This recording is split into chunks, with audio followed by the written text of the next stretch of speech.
Hey guys, LevelCap here. Today we're going to talk about Rainbow Six Siege as a competitive spectator sport now that we have seen the first official Rainbow Six Siege tournament. For those of you who watched the Rainbow Six Pro League over the weekend, you probably would have seen a few clutch moments, but for the most part, the spectators missed about 70% of the kills. Now, as this game is still relatively new and this is the first official tournament that we've had, sure there was a few bugs and kinks to work out along the way, but there was quite a few bugs and kinks to work out during this specific tournament, and if you weren't intimately familiar with the game, it could be incredibly hard to understand what was going on, and even if you are intimately familiar with the game, there was points at which the commentators were confused as to what just happened. You'd see kills come up on the kill feed, they wouldn't have been watching the right players, and they'd be like, I'm not really sure what happened there, but now it's like 3 versus 1 or something like that, and you're just like, okay, like, it wasn't exciting to watch for like so much of it because of their inability to actually follow the action. And without question, Rainbow Six is a very complex game and map knowledge is 90% of the game itself, so understanding who's going to engage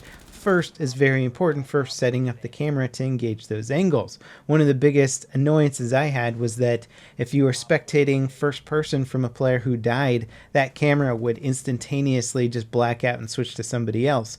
And since so many of the kills in the game are instantaneous with those headshots, you would have no actual idea of what was happening action-wise when a player died. Their camera would switch to somebody else, and then you would see in the top right corner that they had died, but you would have no idea where they got shot from. You wouldn't really understand, like, if it was a big ambush, what kind of combat sequence was going on there. And I think that's kind of a big flaw in the way that the camera system is designed for spectating. The camera should stick around after somebody else dies so that you can see where they got shot from, or do a quick replay of the action or something like that, just so you can ascertain as a viewer what went down in that current engagement, and it was very hard to follow. It also doesn't appear that they have a third-person spectator cam. They do have this overhead cam that can kind of show you the layout of the map and where everybody is in relation to everybody else, but it doesn't give you a good close-up of the action, and not having spectator cams in strategic locations of the map or free cams to fly around and follow the action made it really hard to understand who was peeking what angle, who had what advantages. Everybody sort of had these glowing silhouettes around them showing you where other players were, but since they could be behind 3 or 4 walls, often it looked like another player was aiming directly at his opponent, but they're actually like 3 or 4 walls between them, so they weren't really anywhere near close to engaging each other. So there's just a lot of confusion with the UI, the heads-up display, and the spectator cams. It was not well displayed, and it's unfortunate because I think from the player's perspective, the matches were probably pretty engaging and pretty intense, but from a spectator's perspective, you have no freaking idea what's going on. Now, because Rainbow Six Siege relies so heavily on simultaneous and quick successions of attacks to confuse defenders, you would have multi-prong attacks going on at the same time, and the camera people were just trying to figure out which one was going to happen first and how to focus on them, and it was very, very confusing for the camera people, for the commentators, and a third-person camera really could have fixed up a lot of this. There's also moments where you're watching the gameplay and you hear a lot of fire, back and forth firefights going on, and the camera guys never switched to follow those firefights, and you're kind of like sitting there watching one guy creep around a building or something thinking like, why aren't we watching the action right now? So there was definitely an aspect to just incompetence on camera people work, but also I think the overall system just not being adequate enough to really display what was going on. And I almost feel like the game needs some sort of instant replay, like auto feature in there to show some of the kills if the camera's not on the right player, or maybe a split screen mode or something. I don't know. There's a lot of approaches you could take, but something's going to need to be done for the next tournament because this was pretty painful to watch. Now, it was cool to watch some of the best players go head to head and see what their ultimate strategies are. There was surprisingly a decent amount of switching up the defender classes. I mean, you would almost always see a rook and a smoke, but the other classes seemed to switch out quite a lot. From the attacking side, there was pretty much 4 staple classes that never switched out. You almost always had a Thatcher, a Sledge, an Ash, and a Thermite. Then you would see a lot of Twitch, and even some IQ, some Fuse, and Glass from time to time.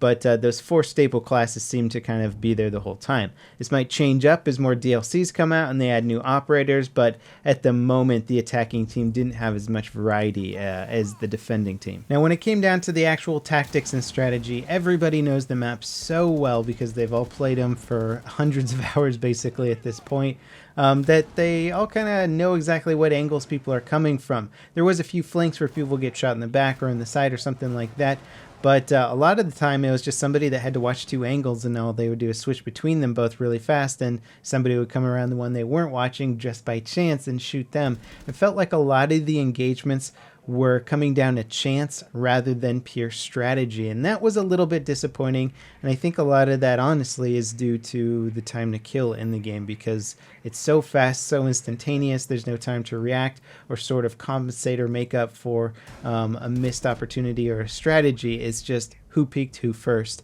or who got lucky. Especially there was a lot of peeking wars where both players knew exactly where the other person was. They're both sort of spamming the same angle, and one person would just sort of get a lucky spam shot and headshot the other person. So a lot of the game felt like it was coming down to chance, who saw who first, and then who got the lucky spammy headshot. Now with the competitive format of the game, you can draw a lot of parallels to Counter-Strike, but they did try and differentiate themselves by switching up the sides each round. So if one team's attacking one round, the next round they'll be defending, rather than playing like a number of rounds in a row where you just defend and then switch up to the attacking side. I personally like the way Counter-Strike does it better, because rather than watching these teams adapt to either a failed strategy on either side, they're immediately thrown into the complete opposite end of the strategy and have to work with something else there, rather than watching teams sort of adapt and build upon working or not working strategies as a defensive or offensive team. So both as a player and spectator, I think the game would be more fun if they didn't constantly switch up the attack and defense. Ultimately, I think it'll make for a better tournament format. Now, of course, having a longer time to kill would make some of these engagements easier to watch, easier to understand what's actually going on if people aren't dying instantaneously. I've made my argument for that before, though. I think having watched this tournament, though, I would like it even more so now, just because of how hard it was to view and understand what was going on. There's so much work to be done here with Rainbow Six Siege from purely the spectator aspect of the game.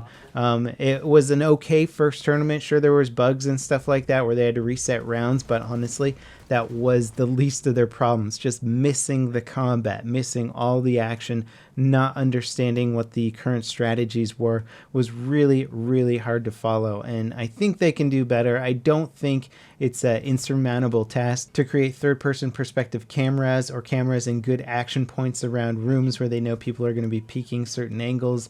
There's definitely better ways to watch this game, and Ubisoft just has to figure out a way to do that. And one of the most promising suggestions that I've seen from anybody was on Reddit, where they talked about implementing a CTE, a community test environment like Battlefield has, where they can test out ideas before implementing them in a patch. This would be a great way to test out things before they're buggy, add new ideas that they're not sure about, maybe even test out a different damage model and see if people like it, rather than just having to go all or nothing with a new patch. I think it's pretty much a necessary step if Ubisoft is committed to the longevity of this game, and I hope they are, because I really, really like Rainbow Six Siege. I would love it to be a great spectator sport.